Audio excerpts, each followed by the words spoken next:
오늘의 말씀은 누가복음 17장 7절에서 10절까지의 말씀입니다. 우리가 이미 말씀을 읽었는데요. 17장 7절에서 10절까지의 말씀을 이해하려면 사실은 17장 1절이 매우 중요합니다. 17장 1절부터 시작되는 여러 가지 이야기 가운데 그 다음에 놓여있기 때문입니다. 여러분들 읽어보셨는데 어떠셨나요? 1절부터 해서 10절까지 쭉 읽으시니까 이해가 다 되시나요? 사실 이 말씀은 특별히 7절부터 10절까지의 말씀은 우리가 꽤 많이 사람들이 들었을 겁니다. 그런데 이것은 쉽지 않은 이야기입니다. 그리고 또 교회에서 실제로 매우 잘못되게 사용되는 예로도 많이 나오게 됩니다. 먼저 이 1절부터 이어지는 말씀과 연관해서 이 7절에서 10절을 이해하지 못하면 우리가 지금까지 많이들 알고 있었던 그 오류를 그대로 답습할 가능성이 매우 높기 때문입니다. 1절부터 아마 6절까지의 말씀은 이 말씀을 읽다 보면 잘 이해가 안 가시는 분은 없을 겁니다. 너무나 명확하게 적혀 있기 때문입니다. 그런데 우리가 이해한다고 이것이 마음에 받아들여집니까? 사실 저는 그렇지 않습니다. 너무 무섭습니다. 그럴 수밖에 없는 것이 1절을 시작할 때 주님은 제자들에게 이렇게 이야기를 하셨기 때문입니다. 한마디로 이야기하면 그 특징이 잘 드러나 있는데 화로다 그럽니다. 정말 복의 이야기가 아니라 화의 이야기 같기 때문입니다. 이 특별히 2절에 나와 있는 것처럼 그가 이 작은 자 중에 하나를 신족하게 할진대 차라리 연자 맷돌과 그 목에 매어 바다에 던져지는 것이 나으리라 라고 이야기하는 것을 보면 성경에서 자살을 권유하는 거 아닌가? 라는 생각까지 들 정도로 너무 무시무시합니다. 연자 맷돌을 그 목에 매어서 던져진다. 그것도 바다에. 그런데 그 이유가 이 작은 자 중에 하나를 실족하게 하는 것이라는 겁니다. 여러분, 과연 이 세상 살아남을 수가 있겠습니까? 우리가 맷돌을 아마 제 나이 되시는 분들은 맷돌을 다 보셨을 겁니다.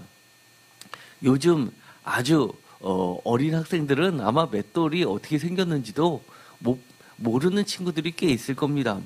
생각보다 이 맷돌이 굉장히 무겁습니다. 그런데 이스라엘 지방에서 쓰여지는 이 맷돌들이 발견되는 것을 보면은요, 우리가 어렸을 때 봤던 그 맷돌보다도 훨씬 더 큽니다.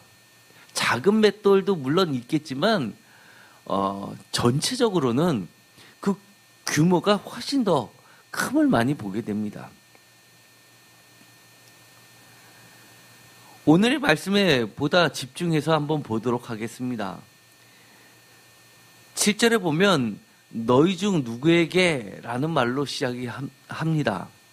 우리가 이것을 보면 이것은 누가복음의 특징이겠거니 라는 생각이 들 겁니다. 여러 번 얘기했죠. 너희 중에 누가? 라고 하는 것은 예수님의 독특한 표현 방식으로서 이 누가복음에서 그것을 아주 잘 드러내고 있습니다.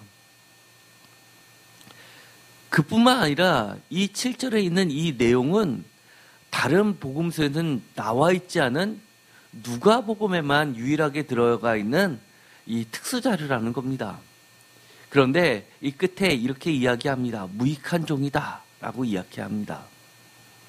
그래서 흔히 이것을 무익한 종의 비유라고 이야기를 합니다. 지금까지 우리가 누가복음의 특징들을 살펴보면서 누가복음의 특수자들을 중심으로 많이 이야기를 했습니다. 그러다 보니까 해석하기가 어려운 것들이 많이 있었죠. 왜냐하면 누가복음에 나와 있는 자료이기 때문에 그것을 해석해 나가는 게 올바르게 이 말씀을 이해하는 것이 쉽지 않고 많은 주의를 기울이게 합니다. 먼저 이 무익한 종의 비유를 한 종에 대한 이야기는 주님께서 이 이야기를 꺼내신 게 주인의 책망 또는 경고일까요? 아니면 칭찬일까요? 부터가 헷갈립니다. 여러분은 어떠셨습니까? 이 무익한 종의 이야기를 듣고 나니까 주님께서 이렇게 이야기합니다. 이 자리에서 너희 중에 누가? 라고 하면서 이 무익한 종의 이야기를 하신 게 여러분들을 혼내시기 위해서, 여러분들을 경고하기 위해서 이 이야기를 꺼내셨을까요? 아니면 최종적으로는 이 무익한 종을처럼 칭찬하시기 위해서 이 이야기를 꺼내셨을까요? 여러분들이 주님으로부터 직접 이 이야기를 들으셨다면 막 떨리고 두렵습니까? 아니면 무엇인가 소망들이 생기십니까? 아주 잘못 적용되는 이야기 예로서는 이렇습니다. 정말 종이 잘못을 했습니다. 대표적으로 예를 들어 주의 종이다. 아니면 목사님들이 이 본문을 주로 언제 하시냐면 이 임직식에 많이 하죠. 그래서 예를 들어서 장로나 권사나 집사를 세울 때 이야기를 하면서 무익한 종입니다. 그러면서 끝에 있는 것처럼 우리가 하여야 할 일을 한 것뿐입니다. 라고 이야기하라는 식으로 하는 경우가 있습니다. 또는 정말 뭔가 잘못한 주의 종들이 또는 이 직분자들이 자신의 잘못을 고백하면서 자신의 잘못을 회개하는 차원에서 저는 무익한 종입니다. 라고 이야기를 하고 그리고 용서를 구하는 것으로 마무리를 지을 때 이 이야기를 하는 경우도 꽤 많이 있습니다. 이처럼 이 이야기는 일종의 회개 문구나 아니면은 절대적으로 높으신 분을 아련할 때 인사인 것처럼 하나의 겸손의 표식처럼 이야기하는 것들은 모두 잘못된 예들입니다. 어떤 분들은 이러신 분이 있습니다. 정말 누가 보더라도 모범적이신 분이 있습니다. 그런데 사람들 앞에 나가서 저는 무익한 종입니다. 라고 이야기를 하면 사람들이 모두 다 야, 저분은 정말 겸손하구나 라고 고개를 끄덕끄덕 합니다. 이처럼 인사 때 하는 것처럼 겸손의 표식처럼 이야기를 한다면 모든 잘못이 용서되거나 오히려 잘했다고 충성된 종인 것처럼 보상이 주어질 거라고 생각하는 것들은 모두 잘못된 착각들이라는 겁니다. 그럼 이 말씀을 어떻게 받아들여야 될까요? 전제가 있습니다. 이 이야기를 시작할 때 1절에 보면 이렇게 되어 있습니다. 다 같이 읽어보도록 하겠습니다. 예수께서 제자들에게 이르시되 실족하게 하는 것이 없을 수는 없으나 그렇게 하는 자에게는 화로다. 전제가 있는데 제자들에게 하신 이야기입니다. 이것을 청중이라고 합니다. 누가복음의 특징 중에 하나가 이렇게 제자들에게 하는 이야기와 또 바리새인들에게 하는 이야기를 교대로 많이 깔아놓습니다. 그래서 아주 대비를 잘 시키고 있죠. 그런데 대전제가 뭐냐면 이 이야기를 하는 내용이 오늘의 말씀은 주인이 나오고 종이 나온다는 이야기입니다. 그럼 주인이 누구일까? 이것부터 명확하게 해야겠죠. 아주 우리가 쉽게 예상하는 대로 하나님 나라의 주인 대신 하나님이십니다. 그러면 종은 누구입니까? 제자들에게 이야기한 것처럼 쉽게 말해서 제자입니다. 하나님의 종으로서 예수 그리스도 복음의 일꾼으로 택함받은 예수 그리스도의 제자들입니다. 또는 사도라고 칭해도 좋고요. 구원받은 성도들 또는 사명자들, 하나님의 백성들, 하나님의 자녀들, 즉 우리 같은 성도들입니다. 그럴 때 이 종은 우리는 쉽게 말해서 무익한 종입니다 할 때 이 무익한 종, 단순한 종이 아니라 무익한 종은 정말 무익한가라는 것부터 생각하면 우리가 쉽게 이 말씀을 이해할 수 있습니다. 이 말씀을 읽어봤을 때 여러분의 생각은 어떠셨습니까? 이 종이 정말 무익했습니까? 정말 쓸모없었습니까? 유슬리스 했습니까? 아니면 전혀 주인에게 이득이 안 됐습니까? 난 프로피터블 했습니까? 그렇다고 생각하시는 분 한 분이라도 계신가요? 사실 그렇지 않습니다. 누구나 다 이렇게 생각할 겁니다. 참 유익한 종이구나. 참 충성된 종이구나. 라고 누구나 다 생각할 겁니다. 여기 있는 것처럼 밭일도 했고요. 또 양도 쳤고요. 그리고 주인의 식사까지도 다 끝까지 돌보는 정말 유익한 종입니다. 그런데도 불구하고 끝에 이렇게 이야기합니다. 우리는 무익한 종이라 우리가 하여야 할 일을 한 것뿐이라 끝에 다 같이 읽겠습니다. 할지니라. 이거 누가 한 소리입니까? 예수님이 제자들에게 이렇게 할지니라 하셨다는 겁니다. 예수님의 말씀이 왜 중요합니까? 그것은 예수님의 말씀은 곧 하나님이 하신 말씀이기 때문에 중요한 겁니다. 우리가 이렇게 해야 된다는 겁니다. 그러면 우리는 왜 주님이 라는 이야기는 왜 하나님이 이렇게 충성된 그리고 이렇게 쓸모있는 유익한 종을 무익하다고 했을까를 생각해 봐야 한다는 겁니다. 무익한 종은 결론적으로 어떠한 종이길래 무익하다고 했는지 그 진짜 의미는 무엇인지를 살펴보는 것이 이 말씀을 이해하는 키가 됩니다. 우리가 어려운 본문을 바르게 이해하려면 지금까지 많이 썼던 툴이 있었습니다. 화면에 보시면은요, 이런 대칭 구조, 우리가 늘 살펴봤죠. 어떤 구조를 이해하려면 너무 어려웠다라고 하면 대칭되는 구조를 찾아서 이 말씀들을 이해했습니다. 예를 들어보면 11장 14절에서 32절까지 있는 것처럼 표적과 현재적 천국에 대해서 그 말씀이 이해가 잘 안 되면 6번에 대칭되는 6-에 해당되는 이 바리새인과의 논쟁 문제인 16장 9절에서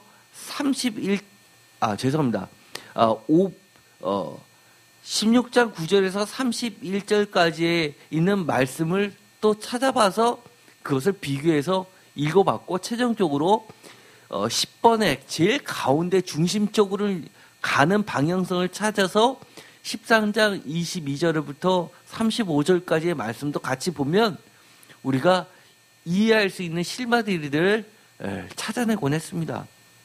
그런데 문제는 오늘의 말씀 17장 7절에서 10절까지를 보면 이 대칭 구조에는 빠져 있습니다. 그래서 이것을 쓸 수도 없습니다. 그러면 두 번째가 있었죠. 우리가 큐라는 자료들을 많이 봤습니다. 큐라는 자료를 보면 이 제자의 책임과 임무에 관련된 말씀들이 Q99번, 100번, 101번에 해당하는 것들입니다. 17장 1절에서 2절 실족해 하는 자, 17장 3절에서 4절 용서하라, 17장 5절에서 6절 겨자씨만한 믿음에 대한 이야기는 다 있는데 딱 이 비유 7절에서 10절까지는 또 Q에는 빠져 있습니다. 그래서 어렵습니다. 참된 제자의 의무인 책임과 임무, 쉽게 말해서 제자도의 훈련이죠. 이것 다음에 놓여있는 이 비유는, 무익한 종의 비유는 누가복음에만 나와 있는 특수 자료로서 Q로서 살펴보기도 쉽지 않습니다. 그러나 한 가지 힌트는, 이 이야기는 Q 자료에 연속된 이야기 다음에 비추어 보아서 이 17장 1절에서 2절, 3절에서 4절, 5절에서 6절까지에 있는 전체적인 소주제, 제자의 의무인 책임과 임무에 관련된 이야기의 연장선상에서 이 비유가 들어가 있다라는 것을 발견하면 그나마 많이 우리가 나아가게 됩니다.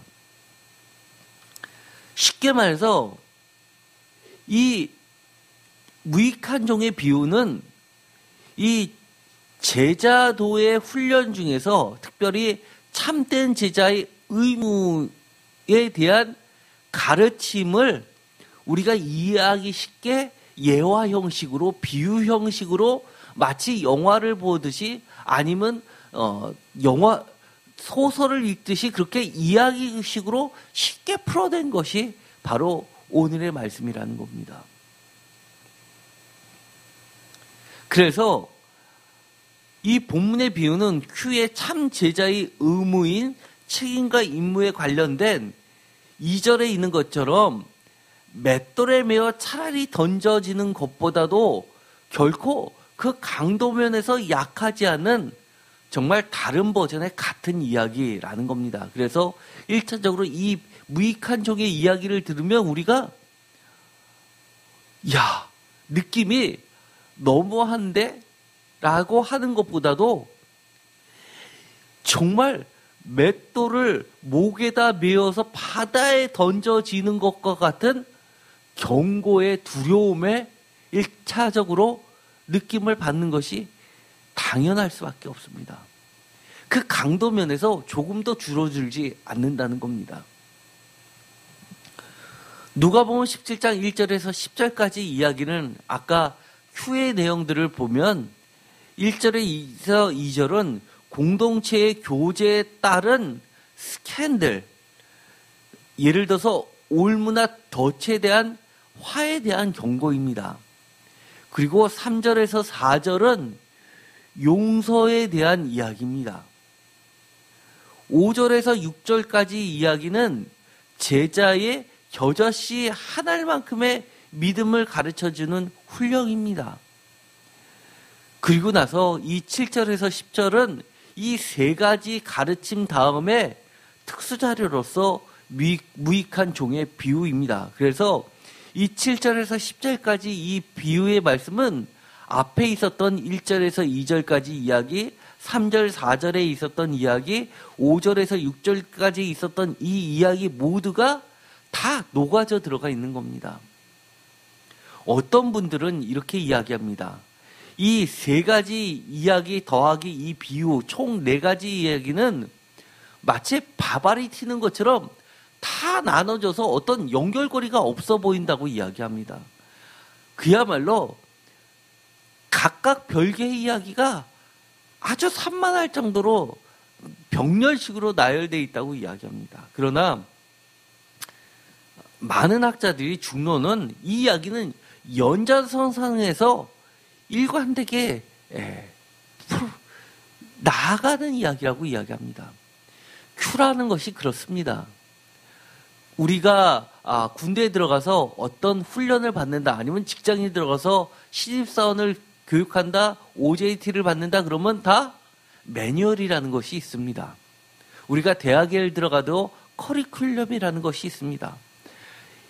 1학년을 마치면 2학년을 갈 수 있게끔 1학년 과정이 구성이 되어 있고 1학년을 건너뛰고는 2학년을 올라가지 못할 그런 과정들이 2학년에 놓여 있기 때문입니다. 그렇기 때문에 심지어 전혀 관련 없어 보이는 겨자씨 한 알만큼의 믿음, 이 이야기도 사실은 앞에 있는 이 이야기와 밀접하게 관련이 되어 있습니다. 예를 들어볼까요? 이 겨자씨 한 알만한 믿음에 대한 이야기 5절에서 6절까지 보면 사도들이 주께 여쭤오되, 여기서 보면 1절은 제자인데 5절에 와서 사도라는 말로 제자를 사도로 바꾸기 시작합니다. 그러면서 우리에게 믿음을 더하여 달라라고 갑자기 이야기를 뜬구름없이 하는 것 같습니다. 그러나 그 전의 이야기를 보면 연자맷돌을 그 목에 매여 바다에 던져진다라는 그 경고를 들으면 어떤 누구도 이 공동체에서 지도자 역할을 감히 감당할 수 있는 엄두를 낼 수 없습니다.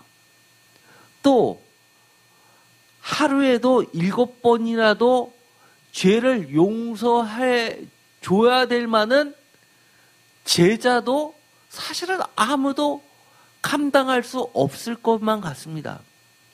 그런데 그때 이렇게 이야기합니다. 제자들이, 사도들이 우리에게 이러한 것들을 감당할 만한 믿음을 더해 달라라고 주님께 간구하고 있는 겁니다. 그렇게 이해를 한다면 얼마나 이 하나하나가 매우 밀접하게 관련되어 있다는 것을 알 수 있습니다.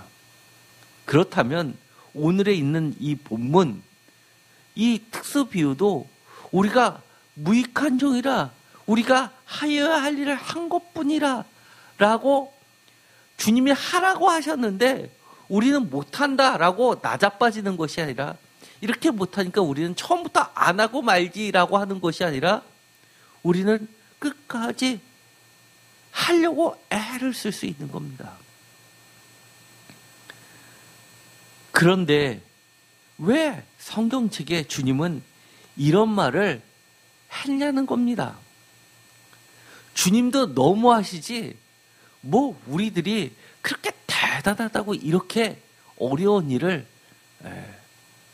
하라고 하시면 어떡하나라고 생각 드시는 분도 있을 겁니다.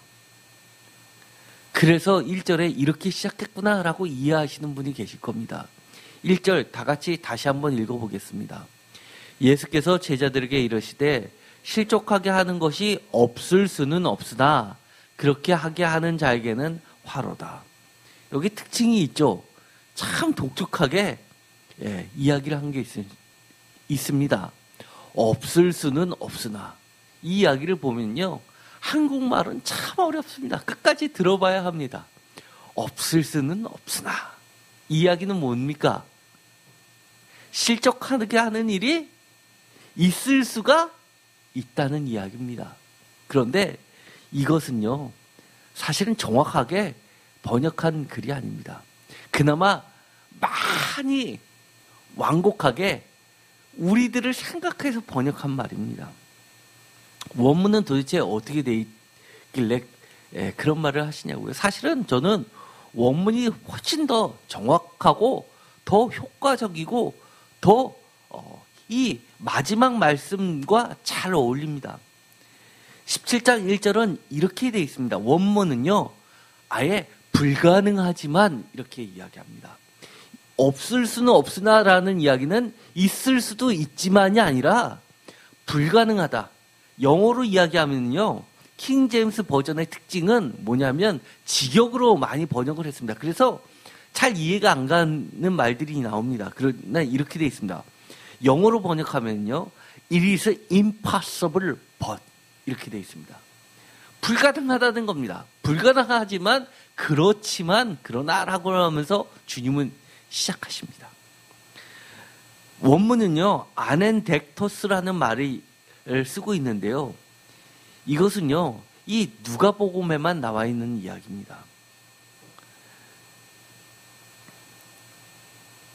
그래서 이 누가복음 17장 7절에서 10절까지에 있는 이 비유, 특권은 없고 대단히 엄격할 정도로 의무만 있는 무익한 종의 비유는 그야말로 이 아넥덱토스라는 불가능하지만 임파서블이라는 불가능 범위 안에서 우리는 출발해야 됩니다.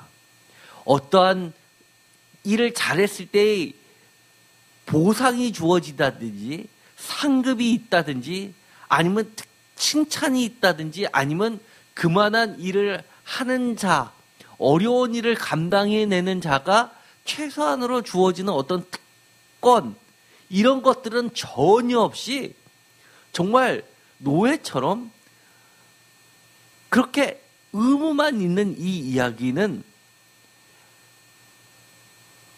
21세기에 전혀 적용될 수 없는 말이 아니라는 겁니다. 우리가 성경을 볼 때 아주 주의해야 되는 것이 있습니다. 성경을 이해한다고 시대를 뛰어서 2000년 전으로 돌아갔을 때 시대상과 여러 가지 문화 속에서 성경을 읽을 필요는 있습니다.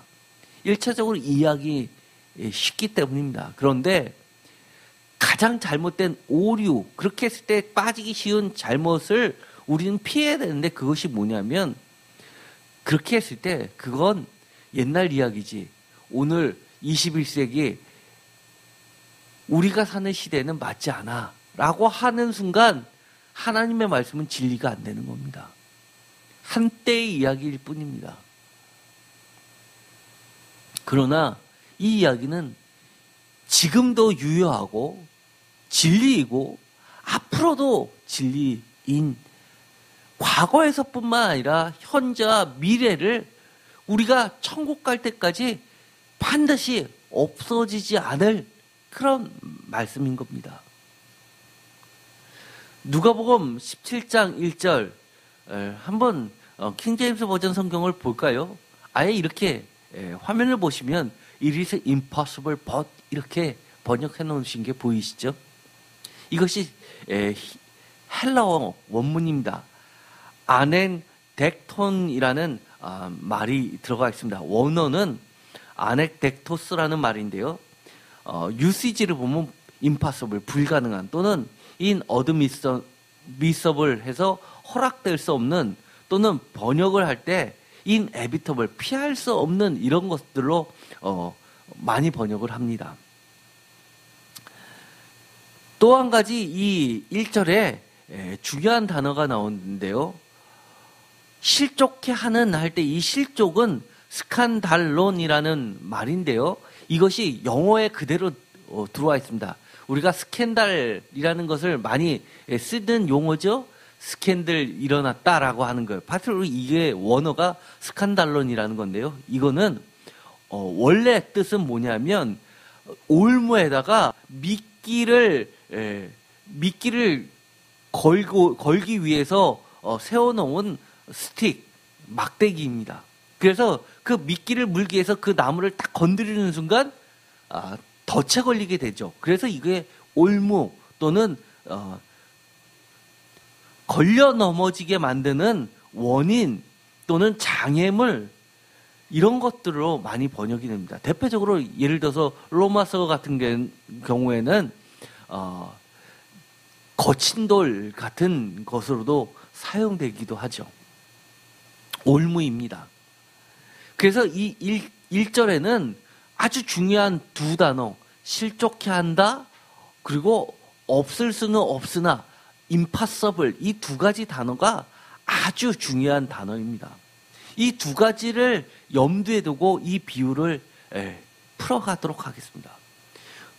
무익한 종의 특징, 주님이 분명히 우리에게 우리도 이렇게 무익한 종처럼 되어야 된다라고 그렇게 하라라고 명령을 하셨는데 그럼 우리가 무익한 종이 되려고 했을 때 마음을 먹었을 때 그러면 어떤 특징이 있냐는 겁니다. 왜 예수님은 무익한 종이라고 했을까요? 첫 번째, 엄격한 주인 때문일까요?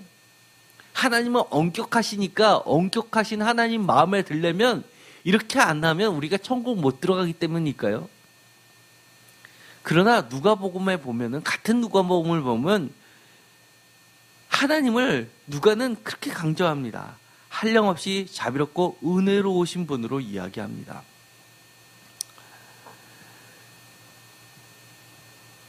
특별히 누가복음 12장 37절에 보면 그렇게 되어 있습니다. 예를 들어서 12장 37절 다 같이 읽어보도록 하겠습니다. 주인이 와서 깨어있는 것을 보면 그 종들은 복이 있으리로다. 내가 진실로 너에게 이르노니 주인이 띠를 띠고 그 종들을 자리에 앉히고 나와 수종 들리라. 아멘. 여기서는 똑같은 종과 주인이 나오는데 이 17장에는 화한데 이 12장 37절은 복의 이야기입니다. 그런데 정반대입니다. 주인이 깨어있는 종을 보면 어떻게 한다고요? 주인이 띠를 띠고 그 종들을 자리에 앉히고 나와 수종드는 하나님으로 묘사합니다. 그런데도 불구하고 이 오늘의 17장에 있는 무익한 종처럼 누가복음의 특징, 세상을 그렇게 아름답게 보지 않습니다. 예를 들어서 하물며라고 하면서 세상에 아주 악한 이야기들을 합니다. 하물며라고 하는 비유들, 대표적으로 떡을 달라는데 정갈, 그 다음에 자식에게 나쁜 아버지인데도 불구하고 좋은 거를 주는, 그런데 하물며 하늘의 아버지는 더 좋은 거를 주시지 않겠느냐, 이런 이야기를 하죠. 그 다음에 또 하물며 나오는 이야기, 예를 들어 밤중에 간절히 간청하는 친구 이야기, 그 다음에 과부의 얘기, 이런 것들은 다 아주 우리가 평상시에 잘 찾아볼 수 없는 아주 극도의 최악의 상태들을 다 가정하고 있습니다. 이것이 누가복음의 특징입니다. 오늘의 이 주인의 이야기가 하나님이 그렇다는 이야기가 아니라 하물며 하나님은 세상의 주인보다도 훨씬 더 좋은 분이라는 것을 강조하고 있습니다. 누가복음 12장 37절이 대표적으로 그런 이야기죠. 세상에 이런 주인 없습니다. 그렇죠? 그런데도 17장에 보면 그 주인은 이렇게 특징적으로 이야기합니다. 8절, 도리어 그더러 내 먹을 것을 준비하고 띠를 띠고 내가 먹고 마시는 중에 수종 들고 너는 그 후에 먹고 마시라. 뒤에 다 같이 읽겠습니다. 하지 않겠느냐. 이건 뭡니까? 수사 의문문입니다. 반어적으로 더 강조하는 겁니다. 당연히 그렇게 안 한다는 얘기입니다. 9절, 명한 대로 하였다고 종에게 감사, 다 같이 읽겠습니다. 하겠느냐? 절대 안 한다는 얘기입니다. 10절, 이와 같이 너희도 명령을 받은 것을 다 행한 후에 이르기를 우리는 무익한 종이라 우리가 하여야 할 일을 한것뿐이라 할지니라 하여라 라고 그렇게 이야기합니다. 그럼에도 불구하고 이 누가복음의 특수 자료들을 보면 아까 이야기한 것처럼 누가복음 12장 37절은 누가복음에만 나와 있는 이야기입니다. 누가복음에서 강조하고 있는 하나님은 너무너무 좋으신 분입니다. 두 번째, 그럼 이 이야기는 종의 의무만을 강조하기 위한 것인가? 보상, 칭찬이나 충성된 종이라는 어떤 칭찬, 예를 들어서 달란트 비유 같은 것을 보면 충성된 종아라고 이야기를 하는 어떤 명예, 이런 것들은 없는, 그러니까 하나님 나라에는 어떤 보상은 전혀 없을 것이라는 반증일까요? 누가복음 12장 37절에 보면 그렇지 않습니다. 예를 들어서 천국 하나님 나라에서는 주님의 종에 대한 분명한 평가 상급이 반드시 있다고 이야기합니다. 아까 읽었죠? 반드시 상급이 주어집니다. 또는 우리가 아까도 이야기한 것처럼 당시 2000년 전에 사회적, 문화적, 법적 제도의 정당성을 지지하기 때문에 주님이 이런 비유를 하셨다고 생각한다면 우리는 큰 오산입니다. 왜냐하면 하나님의 말씀은 시간, 세상의 역사의 틀 속에 갇혀 있는 제약받는 것이 아니라 진리로서 오늘도 그리고 앞으로도 유효한 영원한 약속이기 때문입니다. 그렇기 때문에 우리는 지금 당장 우리는 이 말씀이 이해가 안 돼도 우리는 그렇게 해야 되는 겁니다. 그러면 조금 더 한 발자국 더 나아가 봅시다. 세 번째, 무익한 종을 칭찬한 이유는 무엇이냐는 겁니다. 지금까지 이야기를 보면 이 무익한 종은 정말 무익한 게 아니라 유익했다는 것이 드러나게 되죠. 정말 유익한 종인데 유익한 종으로 칭찬을 하고 모범적인 종으로 우리에게 보여졌는데, 그러면 칭찬으로의 관점에서 본다면 이 칭찬한 이유가 이 종이 겸손해서 그랬을까요? 제가 아주 잘못된 예로서 어떤 겸양을 나타내는 인사치레 같은 걸로 이 구절을 사용하면 안 된다고 얘기했습니다. 잘했음에도 불구하고 나 잘했지 하면 사람들이 에이 저 사람 겸손하지 않아 라고 고개를 절레절레 흔들까봐 저는 무익한 종입니다 라고 내세우는 것이 아니라는 겁니다. 잘했음에도 불구하고 스스로를 무익하다고 자청했을 때 자신의 겸손이 드러나기 때문에 이렇게 하라는 게 아니라는 겁니다. 하나님은 포장된 겸손과 숨겨진 교만까지도 정확하게 아시는 분입니다.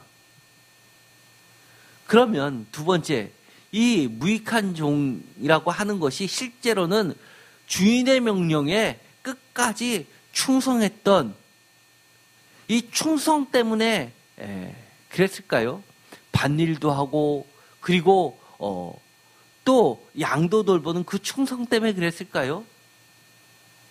그러면 예를 들어서 문화 비유나 달란트 비유처럼 충성에 대한 직접적인 비유를 하시지 굳이 꼭 이렇게 무익한 종입니다라고 어렵게 비유를 똑같은 이야기를 할 필요가 있었을까요? 세 번째, 종으로서의 신실성 때문에 그랬을까요? 예를 들어서 이렇게 충성되게 명령을 다 감당했는데도 불구하고 주인이 또 식사를 한다고 하니까 힘든데도 불구하고 끝까지 이렇게 신실함을 보여준 그 신실성 때문에 그럴까요? 이런 것들은 다 무익한 종을 모범적으로 주님께서 칭찬하셨 아주 충분한 이유가 다 되지는 못합니다. 물론 이 1번, 2번, 3번은 다 들어가 있습니다. 우리가 보더라도 이렇지 않다는 게 아닙니다. 이 무익한 종이라고 주님께서 아주 칭찬하시고 모범적으로 우리에게 제시하면서 너희들도 이렇게 하라라고 한 이유는 이 무익한 종은 겸손했고 충성스럽고 신실했습니다. 그럼에도 불구하고 플러스 알파가 있다는 겁니다. 그것이 무엇일까요? 이외에도 표면적으로 드러나 있지 않은 보다 근본적인 이유들이 있습니다. 네 번째, 이 주인은요, 종과 주인의 차이를 분명히 인식했습니다.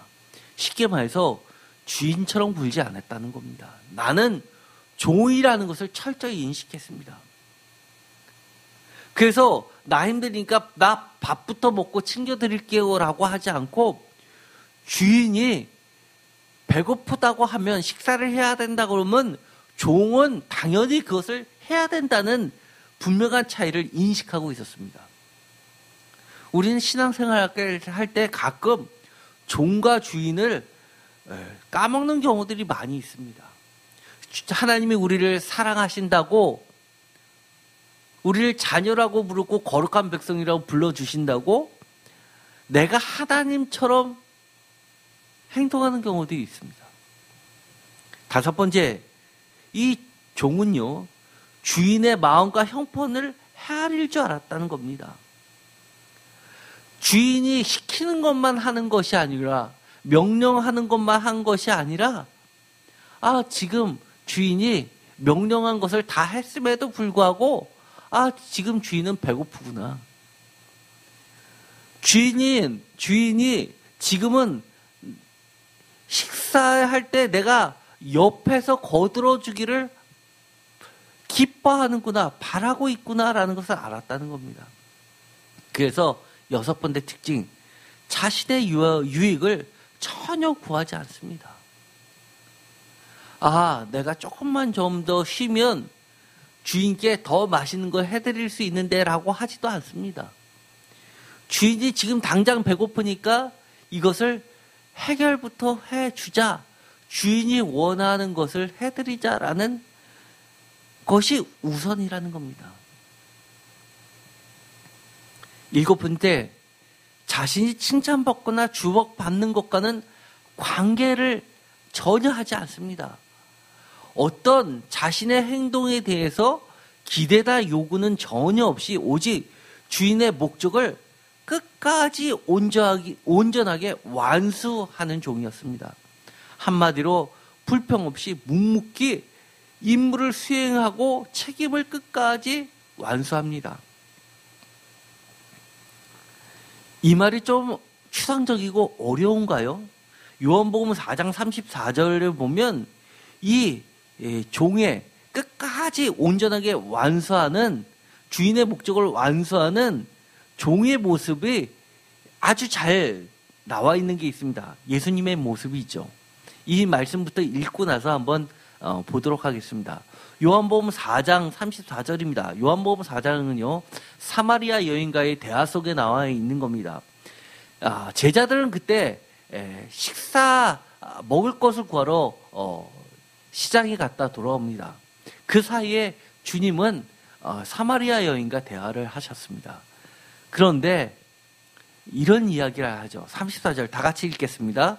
예수께서 이르시되 나의 양식은 나를 보내신 이의 뜻을 행하며 그의 일을 온전히 이루는 이것이니라. 쩔쩔이 굶으셨는데 이렇게 이야기합니다. 나의 양식은, 나는 지금 배불러. 왜요? 나를 보내신 이의 뜻을 행하며 그의 일을 온전히 이루는 이것이 나의 양식이기 때문에 난 하나도 배고프지 않다, 괜찮다라고 이야기하십니다. 그러면 이 7번의 이야기가 좀 이해되시나요?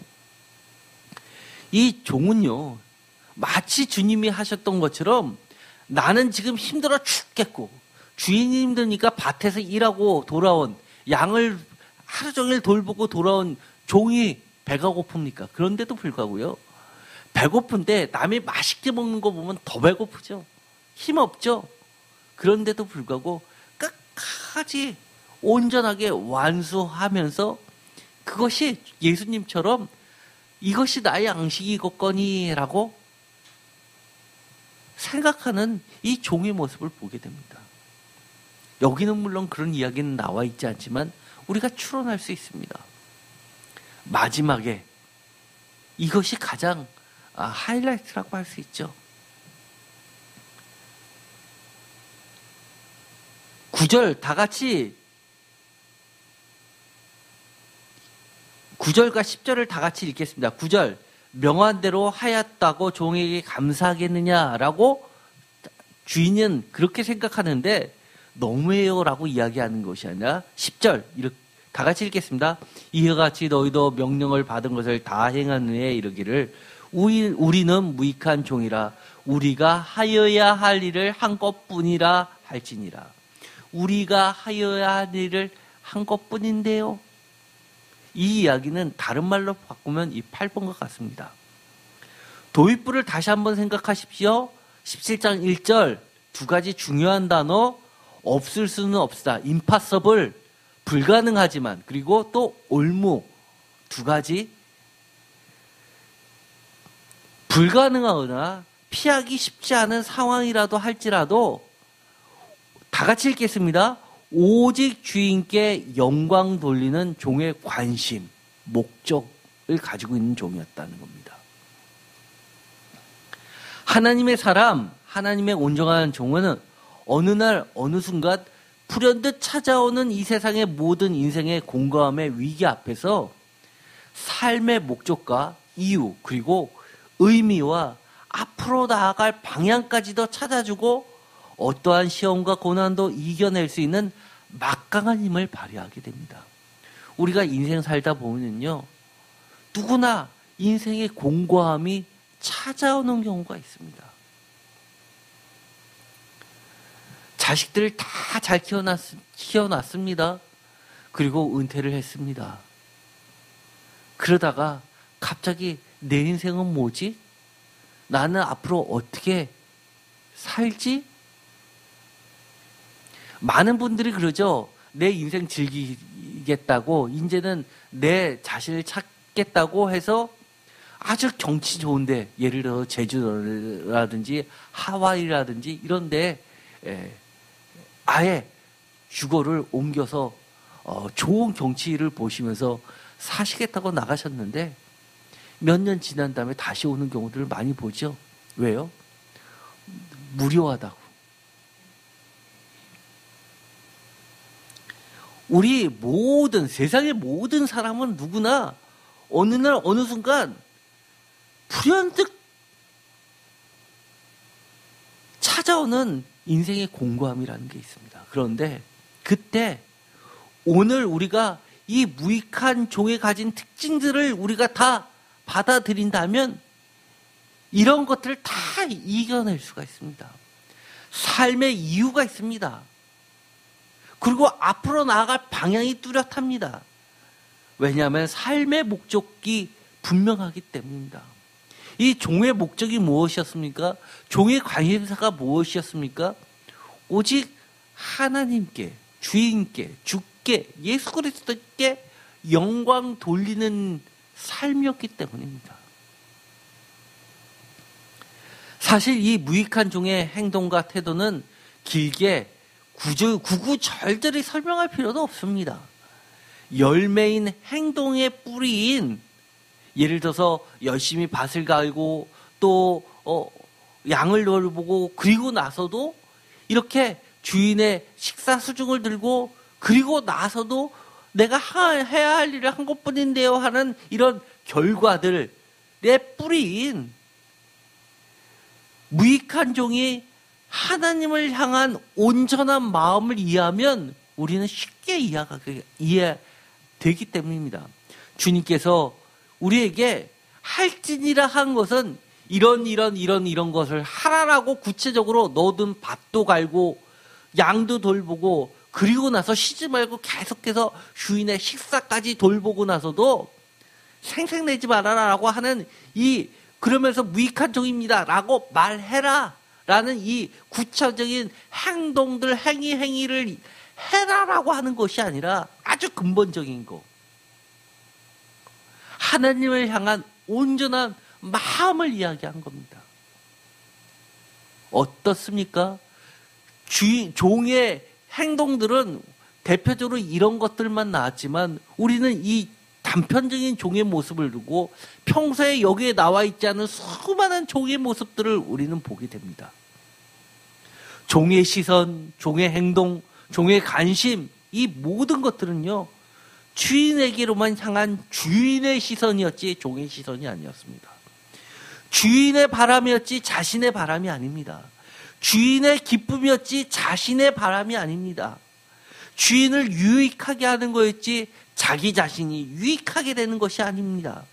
주인께 영광을 돌리는 데 집중되었지 이렇게를 함으로써 결론적으로 나는 충성된 종이라 칭찬받고 다른 사람들한테 주인으로부터 많은 권한을 위하면서 그 종들의 세계 속에서도 더 높은 종의 위치로 올라가는 발판들이 아니었다는 겁니다. 오직 주인께 영광을 돌리는데 집중되어 있다는 겁니다. 한마디로 영광의 수혜자가 종인 내가가 아닌 주인인 하나님과 예수 그리스도의 완전하고도 철저한 전환을 이룬 무익한 종이라는 겁니다. 요한복음 4장 34절을 보면 우리가 쉽게 이해될 수 있습니다. 다시 한번 읽어볼까요? 34절, 예수께서 이르시되 나의 양식은 나를 보내신 이의 뜻을 행하며 그의 일을 온전히 이루는 이것이니라. 정말 이것처럼 완전하고 철저한 전환이 이루어진 예가 있나요? 예수님과 이 비유 속에 나와 있는 무익한 종의 이야기를 통해서 우리는 주님이 하셨던 것처럼 불가능하지만 해야 합니다. 그러려면 우리는 어떻게 해야 됩니까? 5절에 있는 것처럼 사도들처럼 우리에게 믿음을 더하여 주소서라고 간청하고 겨자씨 하나일 만한 믿음을 가지려고 정말 모든 것을 버리고 집중해야 됩니다. 한마디로 이 종은 주인을 진정으로 사랑하는 헌신적이며 유익했던 꼭 필요한 그야말로 우리가 흔히 하는 말 있죠. 진국. 저 사람 진짜 진국이야. 이 진국인 종입니다. 제자입니다. 사도입니다. 구원받은 성도입니다. 사명자입니다. 천국 백성입니다. 하나님의 자녀입니다. 저 불가능한 비유 속이나 나오는 종의 이야기가 아니라 바로 내 얘기라는 겁니다.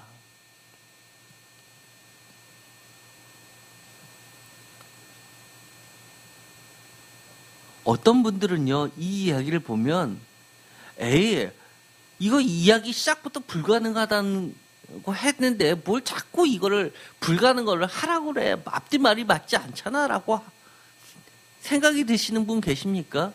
혹시 지금까지의 말씀을 보시면서 야, 이렇게 할 수 있는 성도가 과연 있을까? 난 성도인데? 그럼 천국에 누가 들어갈 수 있단 말이야? 라고 생각하시는 분 계세요? 불가능하니까 처음부터 포기하자라고 생각하시는 분 계십니까? 다 같이 읽어볼까요? 하나님의 나라는 그래서 전적인 은혜로 바이 그레이스, 하나님의 영원하신 사랑과 신실하신 피스티스를 의지하는 믿음, 피스티스를 통하여 수로 페이스, 예수 그리스도께서 열어주신 그 길로만 천국에 들어갈 수 있다고 그래서 이렇게 이야기하는 겁니다. 불가능하지만 가능하다. 이것이 세상 논리는 안 맞는 이야기지만 성경은 이렇게 이야기하는 겁니다. 예를 들어서 그런 말이 성경에 어디 있냐고요? 이런 말, 불가능하지만 가능하다라는 말 어디 있습니까? 너무나 잘 아는 이야기. 낙타가 바늘기로 들어가는 이야기.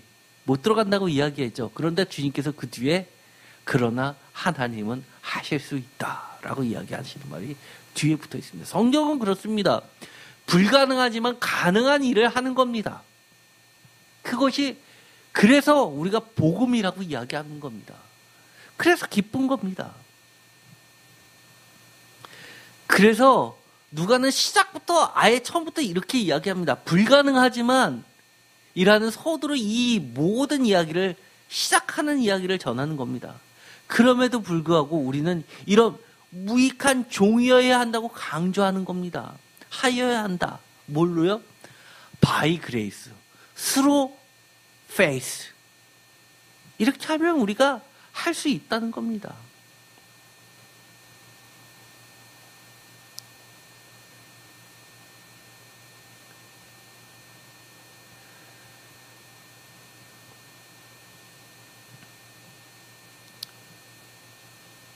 누가복음 18장 25절 다 같이 읽겠습니다. 낙타가 바늘기로 들어가는 것이 부자가 하나님의 나라에 들어가는 것보다 쉬우니라 하시니 듣는 자들이 이르되 그런즉 누가 구원을 얻을 수 있나이까?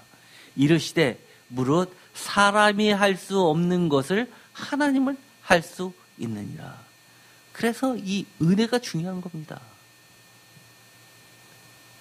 그래서요, 제가 말씀을 끝나고 나서 우리가 성경 공부하죠. 성경 공부할 때 꼭 하는 질문이 있습니다. 오늘 받으신 은혜 있으면 함께 나눠주시죠 라고 말하면서 한 분 한 분께 은혜를 되짚어보라고 합니다. 사실은 잊지 못하고 있었는데요. 누군가가 이야기하면 그래 그거였지 라고 깨닫게 됩니다. 사실은요, 오늘의 말씀을 7절부터 10절까지를 성경 공부합시다라고 처음부터 이것을 꺼내놓고 지금까지 왔던 이야기까지 가기까지 얼마나 많은 어려움이 있겠습니까? 여러분이 하나하나씩 다 찾으려면 사실은 몇 시간 갖고도 불가능할지 모르죠.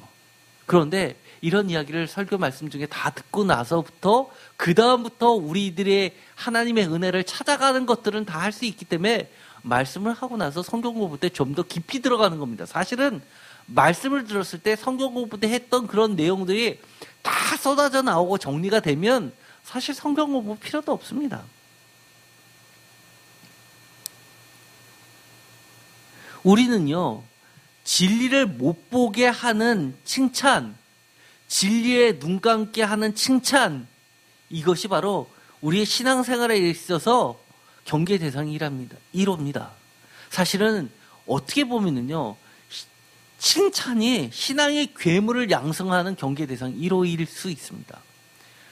우리가 세상 교육에서는 이러죠. 잘했어 라고 자꾸 이야기하면 더 잘한다고요. 그런데 성경에는 칭찬보다도요, 저주에 대한 이야기와 경고에 대한 이야기도 많습니다. 사실은요, 이 17장 1절부터 10절까지 나가는데 처음에 시작할 때 화로다라고 시작하는 것부터 이야기합니다. 무시무시한 이야기부터 이야기합니다. 왜 그럽니까? 신앙의 괴물 만들지 않게 하기 위한 겁니다. 신앙의 바벨탑 쌓지 말라는 겁니다. 내가 착각해서 내가 잘하고 있는데 라고 이 무익한 종하고는 관계없는 종을 만들까봐 라고 하는 겁니다. 나는 이렇게 예를 들어서 잘못 읽고 나서 이렇게 밭도 갈았어요. 양도 쳤어요. 식사도 대접했어요. 그리고 나서 나는 아주 내 스스로가 생각해 잘했어요 라고 생각하면서 무익한 점입니다. 겸손하게 이야기하면 하나님이 나를 칭찬해 주시고 나한테 무한한 내가 생각하는 것보다 훨씬 많은 보상을 해 주겠지라고 하면서 이렇게 한다 그러면 이거야말로 신앙의 바벨탑이고 신앙의 괴물인 겁니다. 그래서 조심하라고 이렇게 맷돌 이야기까지도 합니다. 하나님의 일을 하는데 우리는 무엇을 기대하며 일하고 있습니까? 늘 우리 앞에 환대가 기다리고 있는 것이 아닙니다. 아까도 이야기했죠? 하나님은 분명히 너무나 사랑이 많으시기 때문에 우리에게 항상 좋은 거를 주시는 분이 분명합니다. 그럼에도 불구하고 막상 우리는 어떤 반드시 마치 자판기에 커피 나오듯이 환대가 반드시 있어야 하는 것이 아니라고 따지듯이 신앙생활을 해서는 안 되는 겁니다. 세상의 교육 방식과 주님의 교육 방식은 틀린 겁니다. 칭찬도 있고 화도 있습니다. 복도 있고 화도 있습니다. 예를 들어서 누가복음 10장 10절에서 11절까지 보면요, 평화를 전하는 하나님의 일은 때로는 우리가 생각하기에 하나님께서 평화를 전하고 샬롬이라고 하라고 했으니까 그러면 다 세상 사람이 좋아할 것 같은 기대를 합니다. 그래서 전도하라 그러면 나가서 신나게 전도하는데요. 주일학교에서 전도 훈련 시킨다고 다 같이 나서 노방전도 한번 시키고 돌아오면요, 다들 절반은 울고 들어옵니다. 하나님의 복음이 평안한 일생을 흐트러지는 남봉군처럼 취급되는 경우도 많다는 사실을 우리는 명심해야 됩니다. 우리에게만 평화이지 그들에게는 평화가 아니라 오히려 그들의 평화를 깨치는 남봉군들입니다. 누가복음 10장 1절에 보면 70인을 세워서 2명씩 보내는 이야기가 나옵니다. 그러면서 2절에 보면 추수할 일꾼을 보내달라라고 이야기합니다. 왜요?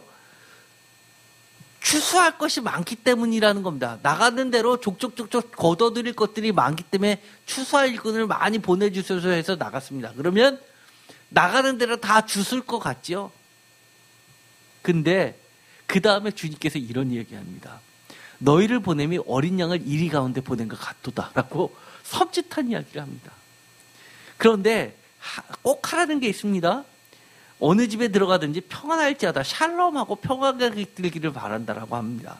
그러면 기대치는 사람들이 좋아하겠거니라고 생각합니다. 평화니까요. 좋은 거잖아요. 그래서 나오는 이야기들이 6절부터는 그 집에 머무르게 됩니다. 그런데 머무른다는 이야기 끝나고 나서 나오는 10절의 이야기, 어느 동네에 들어가든지 너희를 영접하지 아니하거든 그 거리로 나와서 말하되 11절 다 같이 읽겠습니다. 너희 동네에서 우리 발에 묻은 먼지도 너에게 떨어버리리라. 그러나 하나님의 나라가 가까운 줄을 알라 하라. 가면서까지도 발에 묻은 먼지를 턴다는 것은요, 저주를 이야기하는 겁니다. 우리가 다윗이 승리하면서 적군의 목을 발로 밟죠. 그리고 진 이깁니다. 먼지를 털듯이 그렇게 텁니다. 그런데 그것으로만 끝나는 것이 아니라요, 한마디 띡 합니다. 하나님의 나라가 가까이 온 줄을 알라. 경고와 심판 메시지까지 던지는 겁니다. 너 반드시 심판 받을 거야. 하나님이 이거 보고 계셔. 그렇다는 이야기는요, 받아들이지 않는 사람들이 더 많다는 이야기죠. 우리가 주님의 일꾼이 된다는 것, 하나님의 제자가 된다는 것, 사도들이 된다는 것, 성도가 된다는 것, 사실은 많은 사람의 적이 되는 수가 있습니다. 심지어 교회 안에서도 마찬가지입니다. 말씀 읽으세요. 기도하세요. 성경 공부합시다. 성경 공부하면서 이처럼 예를 들어서 오늘 같은 게 오늘처럼 성경 공부를 한다면 우리가 무익한 종이 됩시다 라고 하면서 제일 중요한 것,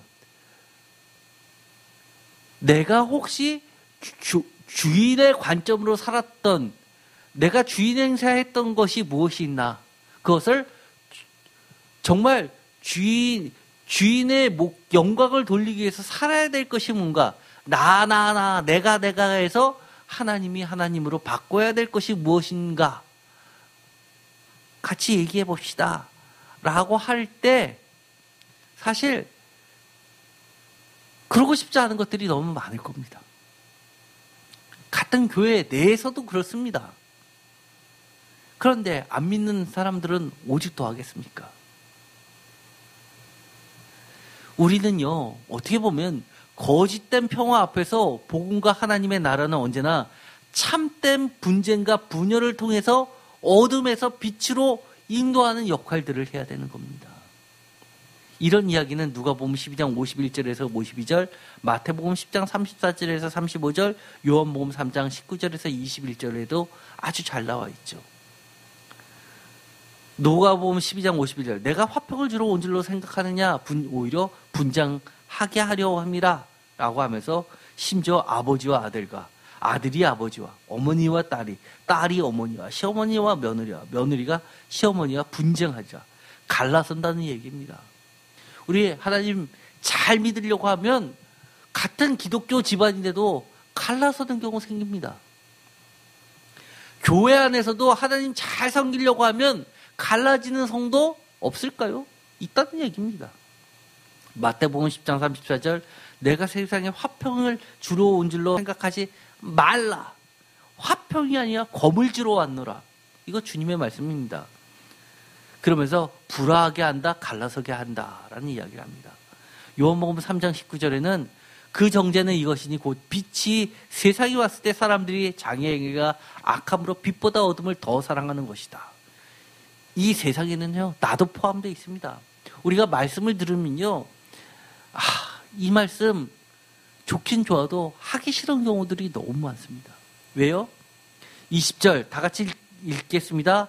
악을 행하는 자마다 빛을 미워하여 빛으로 오지 아니하나니 이는 그 행위가 드러날까 하며, 진리를 따른 자는 빛으로 오나니 이는 그 행위가 하나님 안에서 행한 것임을 나타내려 함이라 하시니라. 우리는요, 기본적으로 악합니다. 그렇기 때문에 빛으로 오는 것 자체가 쉽지 않아요. 그래서 자꾸 목사님이 억지로라도 자꾸 하자라고 하는 겁니다. 하자고 그럴 때 하십시오. 진리, 빛, 복음, 말씀 안으로 오는 것 자체가 세상의 인간 본질적으로는 그야말로 힘든 일이며 기적이며 하나님의 은혜입니다. 오늘 말씀대로 하면요, 17장 1절대로 하면요, 불가능한 일입니다. 그러나 은혜로 가능합니다. 제가 유진 피터슨의 누가복음으로 기도하기라는 책을 보니까요, 이 구절을 가지고 이렇게 유진 피터슨이 기도를 하는 장면이 나옵니다. 그리스도인은 위대한 영웅이라고 불리지 않고 보통 제자로 불립니다. 우리가 단지 믿는다는 이유로 다른 사람들이 우리를 경외하며 바라볼 특권이 있는 것은 아닙니다. 우리는 매일 일상을 단순한 믿음으로 살도록 명령받았습니다. 믿음 때문에 하나님께 대하여 어떠한 특권을 갖고 있다고 생각할 때가 있습니까? 라고 하면서 세상의 영웅이 아닌 예수님의 제자로 부르셨다는 겁니다. 그래서 우리는 결론적으로 우리는 무익한 종이라 우리가 하여야 할 일을 한 것뿐이라 라고 해야만 되고 또 할 수도 있는 겁니다. 누구의 명령이기 때문에 그래요? 하나님의 명령이기 때문에 그렇습니다. 예수님이 그러라고 하셨기 때문에 그렇습니다. 우리 사실은 이렇게 할 수 없어요. 주님도 모르시는 거 아닙니다. 처음부터 그렇게 이야기했잖아요. 없을 수는 없으나 불가능하나. 그러나 우리는 사도들처럼 믿음을 더하소서라는 심정으로 주님께 나가야 됩니다. 그러면 하나님이 뭐 주신다고요? 은혜 주십니다. 은혜 주십니다. 그러면 하나님이 기적을 베풀어 주셔서 우리가 그렇게 하게끔 하나님이 해주십니다. 우리 모두 무익한 종입니다 하게 되는 축복을 모두 누리게 되기를 간절히 소망합니다. 기도하고 마치겠습니다. 하나님 감사합니다. 오늘도 주님께서 우리에게 귀한 말씀을 허락하여 주셨습니다. 때로는 우리가 하나님의 말씀을 읽으면 이거는 정말 너무하다, 불가능하다, 이걸 어떻게 해? 라고 생각할 수 있습니다. 그러나 예수님도 나도 알아 라고 이야기하십니다. 불가능하지만 하나님의 은혜로 할 수 있다고 이야기해 주십니다. 우리에게 은혜를 입혀 주옵소서. 은혜로 우리가 무익한 종이 되게 하여 주시옵소서. 우리 무익한 종입니다. 우리의 삶의 목적이 분명하게 하여 주시옵소서. 내가 유익하기 위해서 이 모든 것을 하는 것이 아니라 하나님을 유익하게 하고 하나님의 목적을 끝까지 완성한 주님처럼 그렇게 살게 하여 주옵소서. 예수 그리스도의 이름으로 기도드렸습니다. 아멘.